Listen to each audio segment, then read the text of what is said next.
श्री गुरु अर्जन साहब महाराज सच्चे पातशाह के टाइम कुछ ऐसे शरारती लोग पैदा हो चुके सी।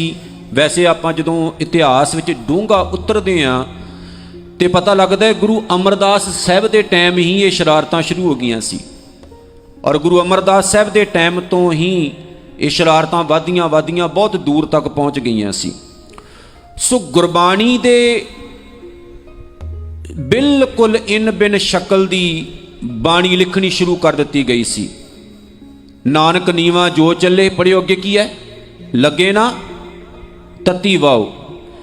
ये साडियां ना ट्रालियां दे उत्ते पिंडां दीयां ट्रालियां उत्ते लिखिया जांदा हुंदा सी, नानक नीवा जो चले लगे ना तत्ती वाओ। इदां दे होर पता नहीं किन्ने को, पर यह गुरबाणी नहीं है, ये श्री गुरु ग्रंथ साहब महाराज दीयां तुक्कां नहीं है। इस तरह की बहुत सारी रचना करके ते हेठां नानक शब्द लिख के तो उस टाइम बहुत प्रचलित कर दित्तियां गईयां सी कुछ कच्चियां पिलियां रचनावां। ते जिहड़े गुरु के सिख रागी सिंह सन कई बार वो पढ़न लग पे, अथॉरिटी मिल गई ना कि हेठां नानक शब्द है तो नानक कोई भी नहीं वरत सकता। जिद्दां साडे बहुत सारे अज भी भुलेखे है वो निकल ही नहीं रहे, भावें जिन्ना मर्जी कोई यूनीवर्सिटी तो पढ़िया होया प्रोफैसर है जां कोई बहुत वड्डा स्कॉलर है जिन्हें किताबां भी लिख दित्तियां ने, पर उत्थे जाके भी ये प्रॉब्लम खड़ी हो जाती जदों वो जिद दे इस गल ते। देखो गुरु ग्रंथ साहब महाराज विच 35 महापुरुषां दी बाणी है, ये गल्लां साझियां करनियां बहुत जरूरी है। श्री गुरु ग्रंथ साहब महाराज विच 35 महापुरखां दी बाणी है। 35 महापुरख किहड़े है? 6 गुरु साहिबान है, गुरु नानक साहब तो लैके गुरु अर्जन साहब तक 5 ते 6वें धन श्री गुरु तेग बहादुर साहब ते 10वें पातशाह की बाणी गुरु ग्रंथ साहब विच नहीं है। गुरु हरकृष्ण साहब ने भी नहीं उच्चारण की, गुरु हरराय साहब ने भी उच्चारण नहीं की, गुरु हरगोबिंद साहब उन्होंने ने भी उच्चारण नहीं की। सो 6 गुरु साहबान, फिर 15 भगत। ये 15 भगत वही है जिन्हां विचों एक शब्द आप जी ने सरवण किया, बाबा धन्ना जी, बाबा रविदास जी, बाबा सदना जी, बाबा पीपा जी, बाबा सैन जी, बाबा नामदेव साहब जी, बाबा तरलोचन जी, कबीर फरीद। 15 भगत, वो जिहड़े 15 भगत सन, बाबा सूरदास जी जिन्हां दी एक ही तोक गुरु ग्रंथ साहब विच है, छाड़ मन हर बेमुखन को संग। वो 15 भगत ने गुरु ग्रंथ साहब विच। 6 गुरु साहबान, 15 भगत, 11 भट्ट जिहड़े गुरु अमरदास साहब के टाइम आए सन, 11 भट्ट ते 3 गुरसिख है। जिहड़े 3 गुरसिख है, एक तो बाबा सत्ता जी है, एक बाबा बलवंड जी है, ये दोनों रागी सिंह सन। बाबा सत्ता जी, बाबा बलवंड जी ते बाबा सुंदर जी जो गुरु अमरदास साहब के सच्चे पातशाह के रिश्ते दे विचों ही शायद पड़पोतड़े लगते सन, जे मैं ना भुलदा होवां तां। बाबा सुंदर जी जिन्हां ने गुरु अमरदास साहब सच्चे पातशाह जदों वाहिगुरू के पवित्र चरणों के जा बराजे तो उन्होंने सत बाणी का उच्चारण किया सी। वो जी सत बाणी अज भी बड़ी रिस्पैक्ट सत्कार नाल पढ़ी जाती। सो चौथे गुरसिख जिहड़े नाल जुड़े जाते हैं वो है भाई मरदाना जी।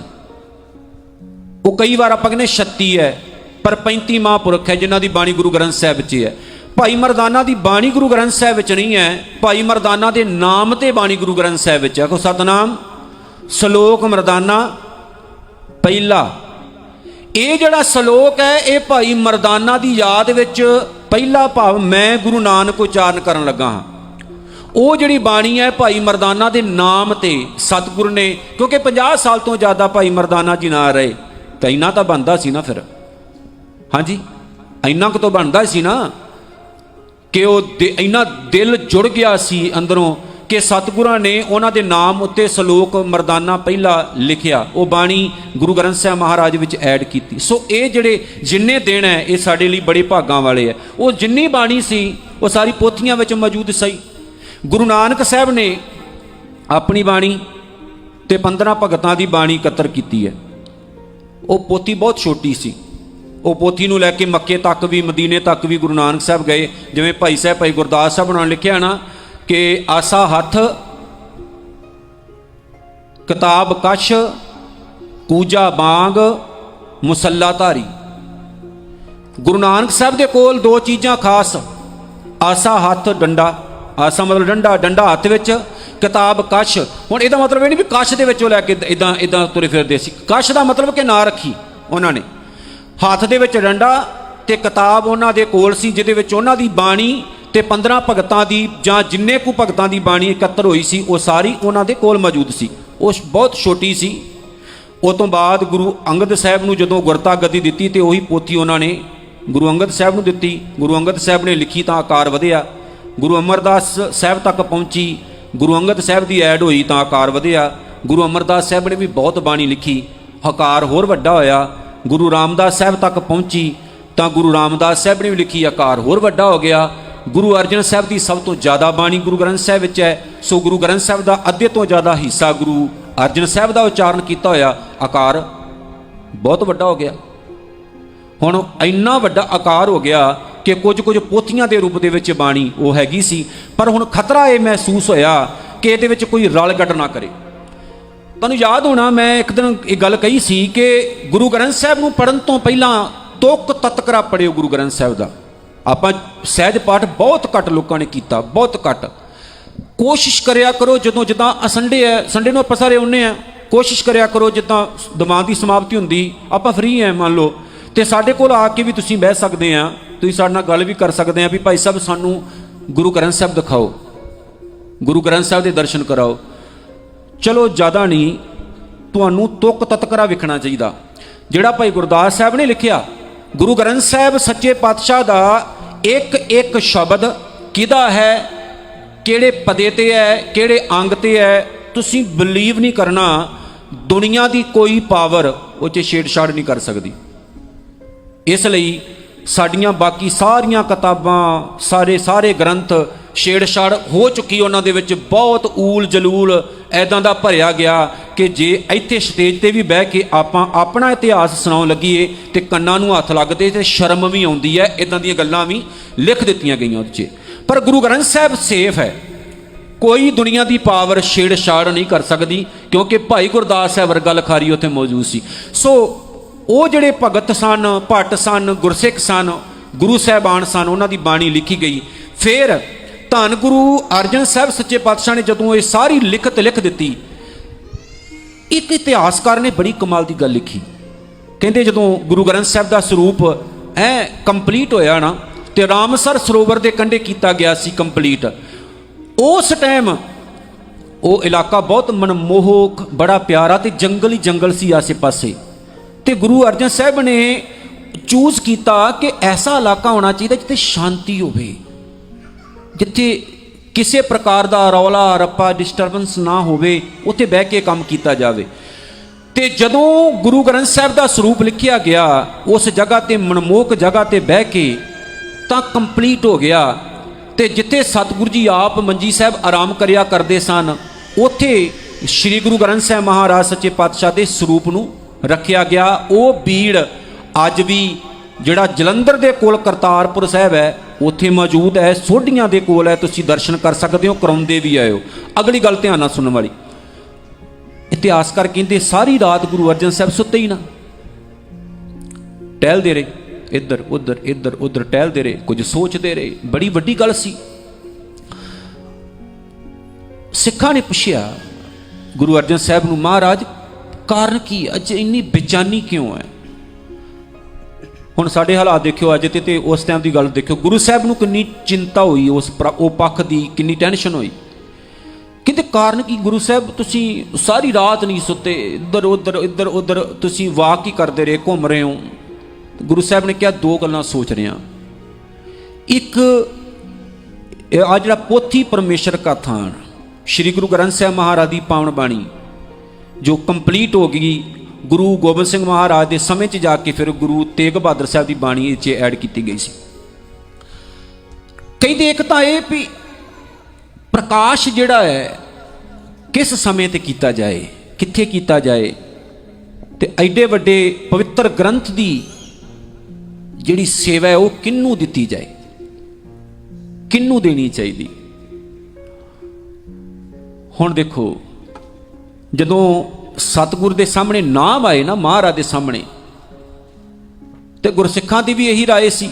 तो गुरु अर्जन साहब ने कहा भी मैं सोच सोच के ये निर्णय किया है कि ये सेवा एक शख्स लैन दे योग है, ਉਹਦੇ ਲਈ ਵਾਹਿਗੁਰੂ ਨਿਕਲਦਾ है। आखो सतनाम श्री धन धन बाबा बुढ़ा साहब जी।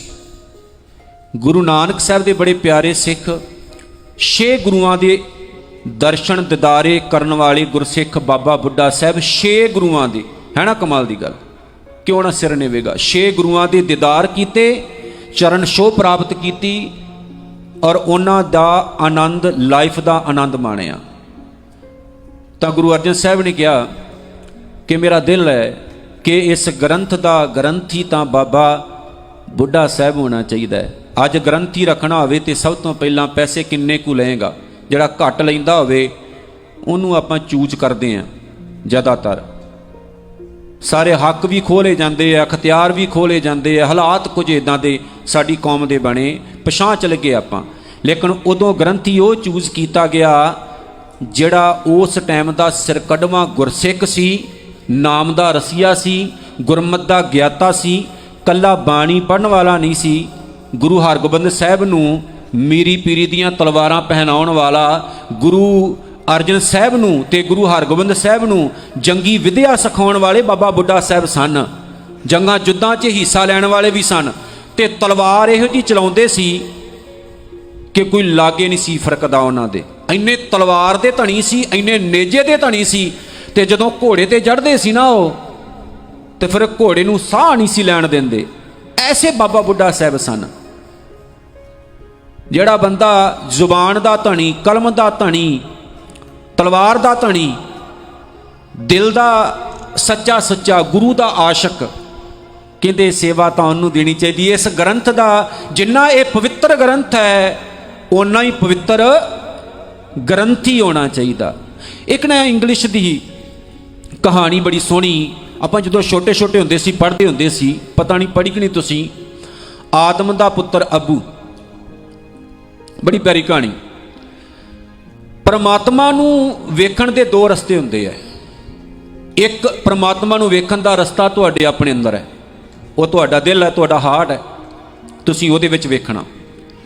एक परमात्मा नूं वेखण दा रस्ता है इन्हां अखां दे राहीं खलकत नूं वेखना। आपां ज़्यादातर स्टॉप कित्थे करदे हां। बाबा फरीद साहब दा एक बड़ा प्यारा बचन है, उन्होंने पता की क्या कहंदे, जे तूं रब नूं मिलना चाहुंदा, एक कहंदे काम कर, फरीदा मन मैदान कर, टोए टिब्बे ला, अगे मूल ना आवसी, दोजक संधी भा। भा का मतलब होंदा है अग।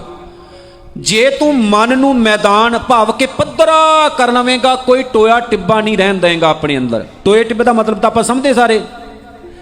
मेरिया 2 अखां, मैं किसी नूं वेखां, यार आ बंदा मेरा मेरा अपना है, आ बंदा बगाना, आ बंदा मेरा नेबर है, ये तो ठीक है, आ बंदा मेरा नहीं, मैं नहीं भी इनू जानदा, डोंट केयर, आ बंदा ठीक है, आ बंदा गलत है, आ इदां है, आ इदां है, आ वो है, इदां चंगियाई बुरियाई, माड़ा चंगा, मेरा अपना, इदां दीयां गल्लां रखणियां, दिमाग विच पुट्ठे ख्याल रखने, ते किसी दा बुरा सोचना, चंगी सोच ना रखनी। ये टोए टिब्बे प्यारे हो, ये टोया टिब्बियां 'च खुद ही डिगदे हैं, आपां खुद ही डिगदे हैं। फिर जो डिगदे हैं फिर उठाउण वाला तो कोई हुंदा नहीं। कहंदे जे रब नूं पाउणा है पहलां टोए टिब्बे ला, जिवें महाराजा रणजीत सिंह होणे क्या कि कहंदे कोई नहीं, रब दा धन्नवाद, मैनूं उहने एक अख दित्ती, 2 अखां दित्तियां होंदियां ते मैं किसी नूं चंगा किसी नूं माड़ा वेखदा, चलो कम से कम एक अख मिली, मैं सारिआं नूं एक निगाह नाल, आखो सतनाम, वेखदा तां ना, एक निगाह नाल वेखदा। उन्होंने क्या एक निगाह नाल वेख। आदम दा पुत्र अबू, कहानीकार लिखदा है, अबू रात सुता पिया, अचनचेत उहदे कमरे विच चानन हो गया। चानन क्यों होया? ਉਹਦੇ कमरे की एक नुकरे एक फरिश्ता आके बैठा। फरिश्ता ਜਿਹੜਾ ਰੱਬ ਨੂੰ ਪਿਆਰ ਕਰਨ ਵਾਲਾ ਹੋਵੇ, ਰੱਬ ਦੇ ਨੇੜੇ ਹੋਵੇ, ਉਹਨੂੰ ਫਰਿश्ता ਹੀ ਆਖਿਆ ਜਾਂਦਾ। ਜਿੱਦਾਂ ਮੰਨ ਲਓ ਤੁਸੀਂ ਮੇਰੇ ਲਈ ਕੋਈ ਚੰਗਾ ਕੰਮ ਕਰਦੇ ਹੋ ਤੇ ਮੇਰੀ ਜ਼ੁਬਾਨ ਤੋਂ ਨਿਕਲ ਗਿਆ ਤੂੰ ਮੇਰੇ ਲਈ ਫਰਿश्ता ਹੈ। ਮੈਂ ਤੁਹਾਡੇ ਲਈ ਕੋਈ ਚੰਗਾ ਕੰਮ ਕਰੂੰਗਾ ਤੇ ਤੁਸੀਂ ਮੈਨੂੰ ਕਹੋਗੇ ਭਾਈ ਲਖਵਿੰਦਰ ਸਿੰਘ ਜੀ ਤੁਸੀਂ ਸਾਡੇ ਲਈ ਫਰਿश्ते ਬਣ ਕੇ ਆਏ ਹੋ। ਫਰਿश्ते ਬਣ ਗਏ ਆ। YouTube ਤੇ ਜਦੋਂ ਦਾਦਾ ਜਿਹੜਾ ਚੈਨਲ ਸੱਚ ਦੀ ਆਵਾਜ਼, ਕੈਨ ਯੂ ਬਿਲੀਵ, ਜਦੋਂ ਕਈ ਵਾਰ ਕਮੈਂਟ ਪੜ੍ਹੀ ਦੇ ਨਾ ਕੋਈ ਤੁਹਾਨੂੰ ਇਹ ਲਿਖ ਦਵੇ ਕਿ ਭਾਈ ਸਾਹਿਬ ਤੁਹਾਡੇ ਕਾਰਨ ਸਾਡਾ ਜੀਵਨ ਬਦਲ ਗਿਆ, ਤੁਹਾਡੇ ਕਾਰਨ ਅਸੀਂ ਗੁਰਬਾਣੀ ਪੜ੍ਹਨ ਲੱਗ ਪਏ, ਇੰਨਾ ਫਖਰ ਹੁੰਦਾ ਹੈ, ਤੁਸੀਂ ਸਾਡੇ ਲਈ ਰੱਬ ਵਰਗੇ ਹੋ, ਪਰਮਾਤਮਾ ਵਰਗੇ ਹੋ। ਅਸੀਂ ਤਾਂ ਕੱਖ ਵੀ ਨਹੀਂ ਹੈ, ਪਰ ਜਦੋਂ ਕੋਈ ਇਹ ਲਿਖ ਦੇਵੇ ਤੇ ਹੋਰ ਖੂਨ ਵੱਧਦਾ ਹੈ ਤੇ ਜਿਉਣ ਦਾ ਦਿਲ ਕਰਦਾ ਹੈ। ਚਲੋ ਹੋਰ ਨਹੀਂ ਤਾਂ ਕਿਸੇ ਦੇ ਕੰਮ ਤਾਂ ਆਏ, ਆਖੋ ਸਤਨਾਮ। ਕਿਸੇ ਦੇ ਤਾਂ ਕੰਮ ਆਏ, ਕਿਸੇ ਦੀ ਜ਼ਿੰਦਗੀ ਤਾਂ ਸਵਾਰ ਗਏ। ਉਹ ਫਰਿਸ਼ਤਾ ਜਿਹੜਾ ਸੀ ਨੁਕਰੇ ਬੈਠਾ, ਚਾਨਣ ਕਮਰੇ ਵਿੱਚ ਹੋ ਗਿਆ। ਅੱਬੂ ਜਿਹੜਾ ਸੀ ਪਹਿਲਾਂ ਤਾਂ ਡਰ ਗਿਆ, ਫਿਰ ਉਹ ਫਰਿਸ਼ਤੇ ਦੇ ਕੋਲ ਜਾ ਕੇ ਬੈਠਾ। ਉਹ ਕਹਿੰਦਾ ਤੂੰ ਕੌਣ ਆ? ਉਹ ਕਹਿੰਦਾ ਮੈਂ ਰੱਬ ਦਾ ਫਰਿਸ਼ਤਾ ਹਾਂ। ਉਹ ਕਹਿੰਦੇ ਕੀ ਕਰਨ ਵਾਸਤੇ ਆਇਆ? ਉਹ ਕਹਿੰਦਾ ਮੈਂ ਨਾਮ ਲਿਖ ਰਿਹਾ। ਕਿਹਨਾਂ ਦੇ? ਜਿਹੜੇ ਰੱਬ ਦੇ ਬੰਦੇ ਆ। ਕਹਿੰਦਾ ਰੱਬ ਦੇ ਬੰਦੇ ਕੌਣ ਹੈ? ਜਿਹੜੇ ਰੱਬ ਦਾ ਸਿਮਰਨ ਕਰਦੇ ਆ। ਅੱਬੂ ਕਹਿੰਦਾ ਮੇਰਾ ਵੀ ਲਿਖ ਲਾ। ਫਰਿਸ਼ਤੇ ਨੇ ਹੂੰ ਹਾਂ ਕੀਤੀ, ਮਾੜਾ ਮੋਟਾ ਸਿਰ ਜਿਹਾ ਹਿਲਾਇਆ। ਅੱਬੂ ਕਹਿੰਦਾ ਵੀ ਮੇਰਾ ਵੀ ਯਾਰ ਲਿਖ ਲਾ, ਤੂੰ ਰੱਬ ਦਾ ਫਰਿਸ਼ਤਾ ਹੈ, ਮੇਰੀ ਵੀ ਥੋੜੀ ਜਿਹੀ ਕਿਤੇ ਪਹੁੰਚ ਹੋ ਜਾਏ। ਮੈਂ ਰੱਬ ਦਾ ਨਾਮ ਨਹੀਂ ਲੈਂਦਾ, ਮੈਨੂੰ ਕੋਈ ਅੱਲਾ ਕਹਿਣਾ ਨਹੀਂ ਆਉਂਦਾ, ਵਾਹਿਗੁਰੂ ਰਾਮ ਗੋਡ ਇਹ ਕਹਿਣਾ ਨਹੀਂ ਆਉਂਦਾ, ਮੈਨੂੰ ਨਹੀਂ ਪਤਾ ਰੱਬ ਦਾ ਨਾਮ ਕੀ ਹੁੰਦਾ, ਮੈਨੂੰ ਨਹੀਂ ਕਹਿਣਾ ਆਉਂਦਾ ਬਿਲਕੁਲ ਵੀ। ਕਈ ਵਾਰ ਆਪਾਂ ਕਹਿੰਦੇ ਨੇ ਭਾਈ ਸਾਹਿਬ ਤੁਸੀਂ ਬੜੇ ਪਵਿੱਤਰ ਜੀਵਨ ਵਾਲੇ ਹੋ, ਤੁਸੀਂ ਬਾਣੀ ਪੜ੍ਹਦੇ ਹੋ, ਅਸੀਂ ਤਾਂ ਨਹੀਂ ਬਾਣੀ ਪੜ੍ਹਦੇ, ਸਾਥੋਂ ਕਈ ਗੁਣਾ ਚੰਗੇ ਉਹ ਹੋ ਸਕਦੇ ਆ। ਉਹ ਕਹਿੰਦਾ ਮੈਨੂੰ ਰੱਬ ਦਾ ਨਾਮ ਤਾਂ ਲੈਣਾ ਨਹੀਂ ਆਉਂਦਾ, ਪਰ ਮੈਂ ਨਾ ਰੱਬ ਦੇ ਬੰਦਿਆਂ ਦੀ ਸੇਵਾ ਕਰਦਾ, ਮੈਂ ਰੱਬ ਦੇ ਬੰਦਿਆਂ ਦੀ ਸੇਵਾ ਕਰਦਾ, ਮੈਂ ਉਹਦੀ ਦੁਨੀਆ ਦੀ ਸੇਵਾ ਕਰਦਾ। ਤੂੰ ਮੇਰਾ ਨਾਮ ਲਿਖ ਲੈ, ਮੇਰੀ ਥੋੜ੍ਹੀ ਜਿਹੀ ਸਿਫਾਰਿਸ਼ ਕਰ ਦੇ। ਉਹਨੇ ਨਾ ਨੁੱਕਰ ਜੀ ਕੀਤੀ ਤੇ ਉਹ ਉੱਥੋਂ ਚਲਾ ਗਿਆ। ਕਮਰੇ 'ਚ ਹਨੇਰਾ ਹੋ ਗਿਆ। ਅੱਬੂ ਫਿਰ ਸੌਂ ਗਿਆ। ਅੱਬੂ ਜਦੋਂ ਸਵੇਰੇ ਉੱਠਿਆ ਤਾਂ ਉਹਨੂੰ ਇੱਦਾਂ ਲੱਗਾ ਜਿਵੇਂ ਰਾਤ ਨੂੰ ਸੁਪਨਾ ਆਇਆ ਹੋਊਗਾ। ਉਹਨੇ ਦੇਖਿਆ ਕੋਈ ਵੀ ਨਹੀਂ ਹੈ ਇੱਥੇ ਜਿੱਦਾਂ ਸੁਪਨਾ ਆਇਆ। ਅਗਲਾ ਦਿਨ ਫਿਰ ਹੋਇਆ, ਰਾਤ ਪਈ, ਰਾਤ ਫਿਰ ਉੱਦਾਂ ਹੀ ਚਾਨਣ ਹੋਇਆ ਕਮਰੇ 'ਚ, ਨੁੱਕਰੇ ਫਿਰ ਉਹੀ ਫਰਿਸ਼ਤਾ ਬੈਠਾ। ਅੱਬੂ ਫਿਰ ਉੱਠਿਆ, ਉਹਦੇ ਕੋਲ ਜਾ ਕੇ ਪਹੁੰਚਿਆ ਤੇ ਕਹਿੰਦਾ ਨਾਮ ਲਿਖ ਲੈ? ਕਹਿੰਦਾ ਹਾਂ ਲਿਖ ਲੈ। ਕਹਿੰਦਾ ਕਿਤੇ ਕਿਤੇ ਲਿਖੇ ਦਿਖਾ ਤਾਂ ਸਹੀ। ਜਦੋਂ ਉਹਨੇ ਨਾਮ ਲਿਖਾਏ ਤੇ ਸਭ ਤੋਂ ਉੱਤੇ ਨਾਮ ਪਤਾ ਕਿਹਦਾ ਸੀ? ਅੱਬੂ ਦਾ। ਉਹ ਰੋਣ ਲੱਗ ਪਿਆ ਬੱਚਾ। ਉਹ ਕਹਿੰਦਾ ਤੁਸੀਂ ਮੇਰਾ ਨਾਮ ਸਭ ਤੋਂ ਉੱਪਰ ਕਿੱਦਾਂ ਲਿਖ ਦਿੱਤਾ? ਤੁਸੀਂ ਤੇ ਉਹਦੇ ਨਾਮ ਲਿਖ ਰਹੇ ਹੋ ਜਿਹੜੇ ਰੱਬ ਨੂੰ ਪਿਆਰ ਕਰਦੇ ਆ ਤੇ ਰੱਬ ਦਾ ਸਿਮਰਨ ਕਰਦੇ ਆ। ਕਹਿੰਦਾ ਸਭ ਤੋਂ ਉੱਤੇ ਤੂੰ ਹੀ ਆਉਣਾ ਹੈ। ਆਖੋ ਸਤਨਾਮ। ਇਹ ਇੱਦਾਂ ਦੇ ਜੀਵਨ ਵਾਲੇ ਬਾਬਾ ਬੁੱਢਾ ਸਾਹਿਬ ਵਰਗੇ ਸਨ। ਕੱਲਾ ਸਿਮਰਨ ਕਰਨਾ, ਵਾਹਿਗੁਰੂ ਵਾਹਿਗੁਰੂ ਕਰਨਾ, ਕੀਰਤਨ ਕਰਨਾ, ਦੇਹ ਦਰੀਦੀ, ਮਤਲਬ ਕਿ ਰੱਬ ਦੀ ਰੇਲ ਬਣਾ ਦੇਣੀ, ਕੱਲਾ ਹੀ ਉਹ ਰੱਬ ਦੇ ਨੇੜੇ ਜਾਣ ਵਾਲੀ ਗੱਲ ਨਹੀਂ ਹੁੰਦੀ। ਰੱਬ ਦੇ ਨੇੜੇ ਜਾਣਾ, ਰੱਬ ਦੀ ਖਲਕਤ ਵਿੱਚੋਂ ਵੀ ਰੱਬ ਨੂੰ ਵੇਖਣਾ ਹੁੰਦਾ। ਰੱਬ ਦੇ ਬੰਦਿਆਂ ਨੂੰ ਪਿਆਰ ਕਰਨਾ ਵੀ ਰੱਬ ਨੂੰ ਵੇਖਣਾ ਹੁੰਦਾ। ਰੱਬ ਦੇ ਬਣਾਏ ਹੋਏ ਬੰਦਿਆਂ ਨਾਲ ਇਸ਼ਕ ਕਰਨਾ, ਉਹਨਾਂ ਨੂੰ ਸਮਝਣਾ, ਉਹ ਵੀ ਸਿਮਰਨ ਹੈ। ਤੇ ਜਿਹੜੇ ਇਹ ਕਰਦੇ ਆ ਉਸ ਹਿੱਟ ਲਿਸਟ ਤੇ ਹੁੰਦੇ, ਸਭ ਤੋਂ ਉੱਪਰ ਹੁੰਦੇ ਆ। ਤੇ ਜਿਹੜੇ ਸਾਡੇ ਵਰਗੇ ਆ ਉਹਨਾਂ ਦਾ ਨਾਮ ਨਿਸ਼ਾਨ ਨਹੀਂ ਹੁੰਦਾ। ਉਹ ਭਗਤ ਪੂਰਨ ਸਿੰਘ ਹੀ ਹੈ, ਭਾਵੇਂ ਜਪਜੀ ਸਾਹਿਬ ਨਾਲ ਪੜ੍ਹਿਆ ਹੋਵੇ, ਕੁਝ ਵੀ ਨਾ ਕਰਨ, ਲੇਕਿਨ ਜਦੋਂ ਗੁਰੂ ਗੋਬਿੰਦ ਸਿੰਘ ਸਾਹਿਬ ਨੇ ਆਵਾਜ਼ ਮਾਰਨੀ ਤੇ ਸਭ ਤੋਂ ਪਹਿਲਾਂ ਜੱਫੀ ਉਹਨਾਂ ਨੂੰ ਪਾਉਣੀ। ਆਖੋ ਸਤਨਾਮ। ਸੋ ਆਓ ਪਿਆਰਿਓ, ਗੁਰੂ ਦੇ ਚਰਨੀ ਲੱਗੀਏ। ਔਰ ਗੁਰੂ ਅਰਜਨ ਸਾਹਿਬ ਨੇ ਉਸ ਸ਼ਖਸ ਨੂੰ ਗ੍ਰੰਥ ਦਾ ਗ੍ਰੰਥੀ ਥਾਪਿਆ ਜਿਨ੍ਹੇ ਪੂਰੀ ਜ਼ਿੰਦਗੀ ਕੌਮ ਤੇ ਗੁਰੂਆਂ ਦੇ ਤੇ ਧਰਮ ਦੇ ਲੇਖੇ ਲਾਈ। ਤੇ ਬਾਬਾ ਬੁੱਢਾ ਸਾਹਿਬ ਸਭ ਤੋਂ ਪਹਿਲੇ ਦਰਬਾਰ ਸਾਹਿਬ ਦੇ ਹੈੱਡ ਗ੍ਰੰਥੀ ਸਾਹਿਬ, ਸਭ ਤੋਂ ਪਹਿਲਾਂ ਸ੍ਰੀ ਗੁਰੂ ਗ੍ਰੰਥ ਸਾਹਿਬ ਦਾ ਸਰੂਪ ਉਹਨਾਂ ਨੇ ਜਦੋਂ ਪ੍ਰਕਾਸ਼ ਕੀਤਾ, ਉਹਨਾਂ ਨੇ ਕੀਤਾ। ਤੇ ਸਭ ਤੋਂ ਪਹਿਲਾਂ ਉਹਨਾਂ ਦੀ ਜ਼ੁਬਾਨ ਤੋਂ ਸਤਨਾਮ ਵਾਹਿਗੁਰੂ ਕਹਿ ਕੇ ਤੇ ਮੁੱਖ ਵਾਕ ਨਿਕਲਿਆ, ਸੰਤਾਂ ਕੇ ਕਾਰਜ ਆਪ ਖਲੋਆ, ਹਰ ਕੰਮ ਕਰਾਵਣ। ਤੇ ਸਾਰੀ ਸਾਧ ਸੰਗਤ ਨੇ ਸਿਰ ਨਵਾਏ, ਗੁਰੂ ਅਰਜਨ ਸਾਹਿਬ ਨੇ ਮੱਥਾ ਟੇਕਿਆ। ਸਿੱਖੋ, ਸ਼ਖਸੀ ਰੂਪ 'ਚ ਭਾਵੇਂ ਅਸੀਂ ਮੌਜੂਦ ਹਾਂ, ਲੇਕਿਨ ਤੁਹਾਡਾ ਗੁਰੂ ਸ਼ਬਦ ਹੈ।